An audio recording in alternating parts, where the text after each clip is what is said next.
Welcome to Small Arms Solutions. Today we're looking at the Brownells BRN-4. Now, as many as you realize, the HK416 is not available to the U.S. commercial market, period. If any of you guys were able to find any upper receivers, you're looking at $5,000 to $10,000 for an upper receiver. Now, I can't imagine what for anybody's reasoning and logic would ever want to spend $10,000 on one of those upper receivers for, other than the fact that they're unobtainium. But for as far as what they are, they're certainly not worth the money. But there are certainly a lot of people out there who have more money than they do common sense. However, if you did want an HK416, the closest thing that you can get to them is what you see right here, the MR556A1, which is the HK416 that HK decides to provide to the U.S. commercial market. This rifle is similar in many ways to the actual 416, but has several differences. And probably the most important difference is the barrel. People have wanted to have the standard HK416 profile barrel that HK has not provided. Instead of providing the barrel that the U.S. commercial market wants, they've given this heavy barrel, which is non-chrome lined, which is a match grade barrel. And if you so chose to want to have this to look like an HK416, you'd have to send that barrel off to a manufacturer who turns down barrels and will give you the proper profile that you want, but you still don't have an actual chrome lined barrel. Also, you have some proprietary components such as the bolt carrier group and the barrel extension, which are also very unique to the HK416 to prevent any kind of illegal conversion to fully automatic. So now we're going to skip forward to 2019. Brownells was able to get their hands on some HK416 parts kits. And they were also able to get themselves a hold of some lower receiver forgings from HK in Germany. So they were able to offer HK parts kits, but they had to manufacture their own bolt, their own barrel, and the rest of the components were pretty much used off of the HK416, but the lower receiver, of course, a semi-automatic only fire control group. Now, those were extremely expensive. We had a chance to take a look at one of those in 2019. A complete rifle was sent to Small Arms Solutions for us to take a look at, and we did some testing on it. In fact, Henry Chan over 9-Hole Review did one of his reviews on that rifle as well. I was very, very pleased with it. It was just those, a couple parts, but you were still looking at a gun that was well over $3,000+ to produce. The lower receivers were very, very expensive again because those were not standard forgings; they were actual HK416 forgings. So those parts pretty much ran out. People jumped on those as soon as they could get them. And then basically we were without a HK416 here in the United States for a while. Brownells had gone on to manufacture several of those components, continually from that time. And now finally in 2023, Brownells has manufactured their own made-at-home HK416 upper receiver referred to as the BRN-4. These are components that are all manufactured here in the United States by Brownells. Now, for as far as there being any kind of relationship with HK and Brownells, I have no idea. These parts could just as easily been reverse engineered and brought into production, or there could have been some kind of cooperation with HK. Knowing how H&K is, I have a hard time believing they would cooperate with anybody on manufacturing anything of theirs, especially if it's an unauthorized copy, which, again, with the Brownells, we don't know if this is an authorized or unauthorized copy. All we know is that the patents are pretty much done, or they are done on the 416. That goes back to, well, that would be 2000, probably early 2002, 2003, 2004 is when the HK4 came into its existence. And of course, there were changes that would go along, with that. So included in the U.S. parts kit would be the U.S. made upper receiver. Now, the upper receiver has been one point of contention. Now, it's a very expensive upper receiver because this is manufactured from scratch. This has its own forging. It has its own manufacturing. It's not like an M4 where you can go out and just get a forging, so it is a little bit more expensive. There had been some people who had seen some chattery marks and some machining marks that weren't as pristine grade as they would have wanted. Now, although I can understand there are people that are like that who want to have everything look like a Perazzi shotgun, the reality is this upper receiver and these parts are tools. These are military rifle components, so when I look at that and I see some of the machining marks that are not as pristine as somebody would like, that doesn't tend to bother me too much because it had nothing to do with the fit and the function of it. But that is one small complaint that I have seen in people who bought those upper receivers. They've also manufactured the bolt carrier, the bolt, the firing pin spring, operating rod, and gas block, and they have a Magpul dust cover on here. Now, barrel lengths, they've done a 10.4, 11, a 14.5, and a 16-inch barrel. The particular barrel that I chose to test on here is a 16-inch. Now, when these barrels first came out, they were nitride. Again, people had complained they did not want nitride. They wanted cold hammer forged. They wanted chrome plating. Now, the barrels that they put out, I'm not sure if they're cold hammer forged or not, but they are now manganese phosphate and chrome lined. The barrel profile, which was something that was a little surprised, they didn't go more with the HK profile, but they ended up going with a more of a standard rifle profile that doesn't have the stop for the 203 launcher, which again, the 203 grenade launcher is not something necessarily that most people are going to put on their rifle, so who really would care about it or not, I'm not sure. Now, the thing that I liked most about this gun, and we're going to get much more into this once we fire it, was they corrected a major problem the HK416 had. One of the most significant problems the HK416 has, in my opinion, and in many other people in the industry's opinion, especially the Marine Corps' opinion, they are severely overgassed. They have extremely high rate of fire, and this is what basically the key is to get HK getting these things to operate properly and reliably in more of these different environments. The problem was they got their suction rate up so high that what was happening was when the bolt would close and lock, just the inertia from the firing pin was enough to set off a cartridge. And we refer to that as slam firing. And that's, again, because instead of having a 750 to 850 round a minute suction rate, you were well up near 1,000 rounds, or even in some cases over. Especially if you were to get a gas port that was eroded, you get a much higher rate of fire. What HK went and did was they added a firing pin safety. So basically, the firing pin is locked in this position. The hammer would come forward, it would tip upward on the firing pin safety, and then the hammer would strike, and that would allow it to fire. If the hammer wasn't fully forward, there was no way that the firing pin could move into the fire position, preventing these unintentional, non-conforming bursts, if you want to call it, or slam fires. Now, again, any of you guys who are familiar with the HK416s or the MR556, you notice your ejection pattern is around 1, 2 o'clock with standard ammunition. Well, one of the things that was really, really great about Brownells was, if you look at my right side, you're able to see they don't have a firing pin block on there. And they don't need one, because they have basically corrected the suction rate of this platform, where it is now ejecting where it's supposed to around 3, 4 o'clock. Especially with a suppressor that's not reverse flow, you still will get your ejection pattern up around 2, 3 o'clock when in that area, again, with a suppressor. Well, HK416s and MR556s do it without a suppressor. So when we did the test firing, you're going to see in some of the videos that the suction rate of fire was brought down to the point where this was shooting in a normal fashion.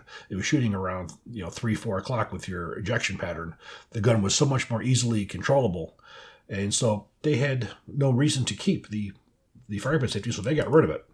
So that was a big plus. Now, what you did see, Brownells wanted also to make sure that you did have compatibility, if need be, on higher parts capability with the HK416. So you will see the notch on the sides here, which basically is for the semi-automatic only MR556. There's a tab that's attached to the barrel extension that fits into this groove in here, and that prevents you from using a full auto bolt carrier, and so you can't convert them to full auto. Without having this cut in here, you would not be able to use this carrier in a semi-automatic only MR556. So H&K did this, so Brownells said, well, we'll do that. That way we can use this whether it's a semi-automatic only or if it's a fully automatic bolt carrier and barrel extension. We have interchangeability either way. Now, as you'll see from the photograph, as these upper receivers come from Brownells, they don't come with a handguard. They allow you to choose whatever handguard you want. Now, of course, Brownells does carry, still to this day, surplus HK416 handguards, which are 1913 rail. You can get those relatively inexpensive, still more expensive than most, but you can also get the ones that are made by Geisley Connect Development Group in Midwest. The particular one that I chose on here was the Geisley Automatics. This is a combination of 1913 and M-Lock. As you can see, we have 1913 rails on the top and on short, maybe inch or two rail sections on the sides for your flashlights. Then the rest of this is all M-Lock, so you can, if you decide you want to put something in our 1913 rail or you want to put rail covers on there, you can. You also have 2 QD points on the left and right hand side on here as well, so you're able to do that. Now, Brownells also, for as far as the price is concerned, has gone with $11.99 for their upper receiver minus the handguard and muzzle device. Quite frankly, that is an excellent price given the fact that you were looking for the same thing out of HK, whether it be for an MR556, you're still looking at a few $1,000s. And of course, the 416, you're looking at close to $10,000. So all in all, the prices that they came up with were very, very, very good. And they really did an excellent job. So I think what we're going to do is we're going to take this apart and take a look at what they did. Now, for as far as testing was concerned, this was not the receiver that we used. We tested this thing with a selective fire lower receiver that was provided by my FFL and SOT, G&E Enterprises out of Baytown, Texas. So we were doing a lot of full auto firing with it. But what you see here is an Aero Precision semi-automatic only lower receiver. The receiver that we had tested that day was also a Aero Precision, but it was converted to fully automatic. But we're not really looking at the lower receivers right now. We're looking more at the upper receivers. That's what we're going to do. Okay, so as you can see, we have a spring on here just like the original ones did. So we have the bolt carrier group. This came with a standard mil-spec type charging handle. And if you notice here, we have the Magpul polymer injection port dust cover. I'm actually quite fond of these. You know, again, most of the things that Magpul comes out with I'm very, very fond of. But it's nice having one that's not going to rust. It's not going to corrode. It's durable. It's reliable. It's a great way to go. And again, the Geisley handguard on here. Again, it's not an inexpensive handguard, but it's an excellent handguard that will do anything you want it to do. And of course, the barrel we have on here, this is one of the later manganese phosphate chrome-plated barrels. This is one of the more recent ones. The muzzle device I chose on here was the ASR mount due to the fact that we shot both the Chimera silencer co-suppressor as well as the LMT ion suppressor. So let's take this off so we can take a look under the handguard.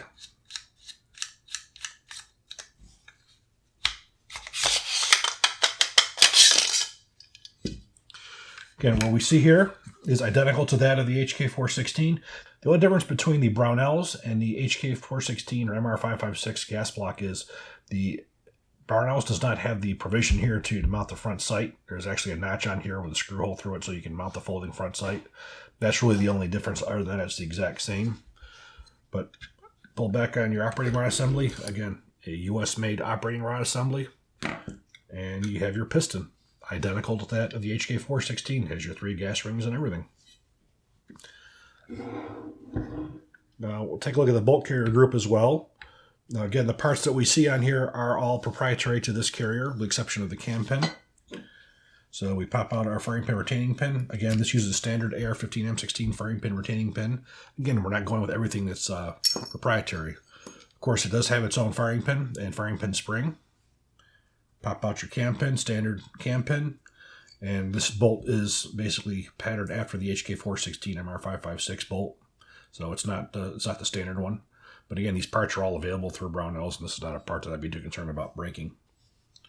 And again, just to reiterate what we said before, no need for a firing pin safety because this gun is gassed properly.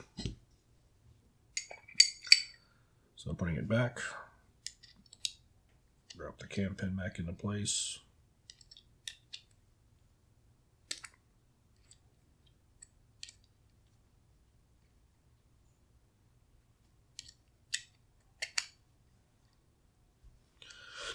Drop the firing pin in place. So of course, because we have the firing pin spring, we got to push the firing pin into place.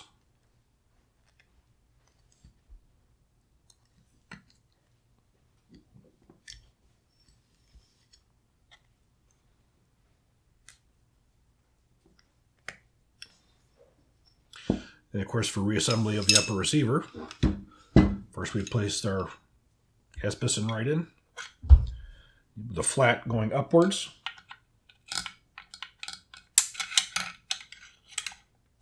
And there we have it. Now there's another little fallacy that I want. This is something that had come through with my original video I did. The original video I did talked about the HK416, the MR556, and the Brownells, the original rifles, which were made from all the parts kits. Somebody tried claiming that the reason why the HK416 upper receiver was changed was to accommodate the handguard. That is not the case, and we're going to show you exactly why that was changed. The reason this was changed was due to the fact that the original 416 was experiencing bent operating rods. HK wanted to increase the diameter of the operating rod. The original operating rods were the exact same diameter as the gas tube of a regular internal piston rifle. So if we look at the original diameter, which is used on rifles we use today, and these are the same diameter as the gas tube, we're looking at 1.80 inches. That's the overall diameter. Well, HK found there's problems with bending with their high cyclic rate, so they increased theirs from that up until 2.35 thousandths of an inch. So this was the reason for the increase in the height of the upper receiver. The actual notch there was an afterthought when they changed the handguard over to the one-piece handguard. But the true reason for this being changed was, again, to go with the difference in the operating rod diameters. Now, does that mean that the operating rods for the rifles who use standard ones, which is what most of them are, the only ones that use the modified versions that I've seen so far are HK, SIG, and Caracal. They're the only ones who have made modifications to their M4 platform external piston guns to make this change to it. This particular one came out of an LMT, which they had no problem. Also, the LMT gun is not overgassed, so you're not having the same stresses that are put on it as you did with the HK416. So that's just a little bit of a fun fact for many of you people who may seem to think that this was done just for the handguard. It was not. The reason why I'm mentioning is I had to go back and forth with somebody who wanted to insist on that, and so I figured we'd just bring that out and show you the exact reason why that was changed. So again, reinstallation, insert your gas piston.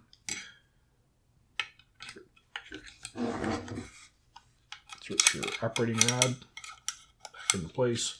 Now we take our handguard, slides right over the top.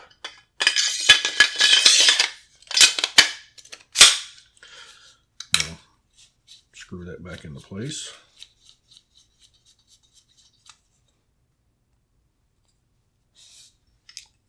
Now, of course, you can put any charging handle you so chose in here.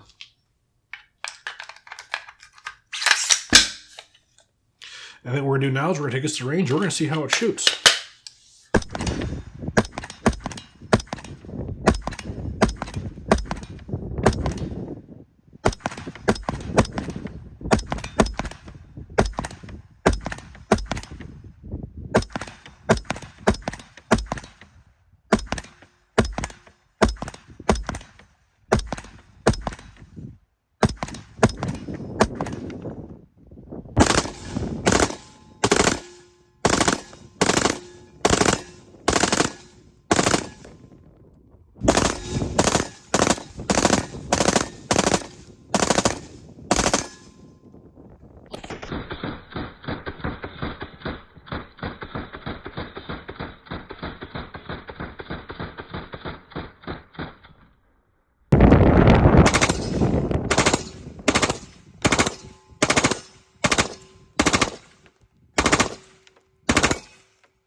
We fired approximately 600 rounds out of this rifle testing, and again, most of it was all with a full automatic lower receiver, because again, we wanted to see how the cyclic rate was and how it would be controllable. And again, with that lower cyclic rate, this rifle was a lot more controllable than a standard HK416, and I've got plenty of trigger time on both of them. And definitely, in my opinion, this is a major increase in controllability and accuracy on selective fire. For as far as precision was concerned, best group I got was 1.5 inches at 100 yards. Which again, that's probably a little bit of luck. We had some there. They probably averaged around 2.5, but we had one good one. The ammunition that we used was 300 rounds of PMC, the 55 grain full metal jacket, 200 rounds of Indian 55 grain full metal jacket, and 100 rounds of Black Hills 5.56 millimeter 55 grain full metal jacket. And again, no malfunctions of any sort. The other thing we want to talk about here is this optic that we have on here too. This is an optic that I've run across at SHOT Show this year. Now, I've done reviews on Elcan optics before, and we've done them on a few different. I think there's a couple of the HK8 done. I think a couple of my videos I've done on the Scar have these, and one on the Colt I did these as well. So I've used them for quite a few years. This one here is their latest and greatest that they've come up with. The biggest difference being this is ambidextrous. You have your handle on both sides. But what makes the Elcan what it is, this is probably compatible or comparable to our Trichicon ACOG that we have. Very much similar for as far as being bomb-proof optics. The difference between the two of them is this one here is a 1 to 4. So you have in one position, we're going to go to 1 power, then we're going to switch it over, and we're going to go to 4 power. The Trijicon ACOG is only 4 power. So you're not going to be able to use that as a close quarter battle sight if you would need it to. So you have to have iron sights, or you would have some kind of a side-mounted iron sights or whatnot. This particular one enables you to use it as a close quarter battle if you so chose. Now, for those who want to keep it on 4 power, you also have a option for an RMR type sight up on top, which we have here as well. So this is also built out of 7075 T6 aircraft grade aluminum. And its adjustment's a little bit different than that of the ACOG. You have a turret right here, which you have a locking gate on there that you can rotate for your elevation. And then when you switch over to your side here, you have your left and right. And you also have an illuminated optic as well. We have illuminated for IR as well as for visual. So you're basically looking at a field of view of about 6 degrees.